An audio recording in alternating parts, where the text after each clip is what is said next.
മക്കളെ, ഒരു ലിഫ്റ്റ് മുകളിലോട്ടേക്ക് പോകുമ്പോൾ നമ്മുടെ വെയിറ്റ് കൂടിയതായിട്ടും അതുപോലെ തന്നെ താഴോട്ടേക്ക് ആക്സിലറേറ്റ് ചെയ്യുകയാണെങ്കിൽ നമ്മുടെ വെയിറ്റ് കുറഞ്ഞതായിട്ടും ഫീൽ ചെയ്യില്ലേ? അപ്പോൾ അതിന്റെ ഇക്വേഷൻ നമുക്ക് ഇമ്പോർട്ടൻ്റ് ആയിട്ട് പഠിച്ചിരിക്കണം. അപ്പോൾ എ ആക്സിലറേഷനിൽ മുകളിലോട്ടേക്ക് പോകുന്ന ഒരു ലിഫ്റ്റ് ആണെന്നുണ്ടെങ്കിൽ നമ്മുടെ വെയിറ്റ് കൂടിയതായിട്ടാണ് തോന്നുന്നത്. അതിന്റെ ഇക്വേഷൻ എന്ന് പറയുന്നത് m×g+a ആണ്.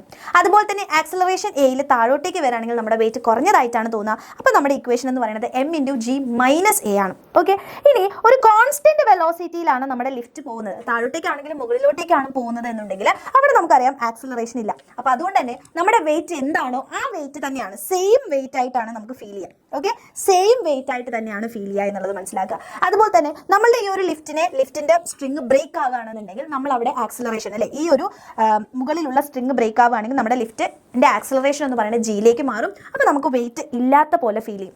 അങ്ങനെയാണെന്നുണ്ടെങ്കിൽ മുകളിലോട്ടേക്ക് ജി ആക്സിലറേഷനിൽ പോവുകയാണെന്നുണ്ടെങ്കിൽ നമ്മുടെ വെയിറ്റിന് എങ്ങനെയാണ് വ്യത്യാസം ഉണ്ടാവുക, ഡബിൾ ആണോ ട്രിപ്പിൾ ആണോ എന്നുള്ളത് കമന്റ് ചെയ്യാം.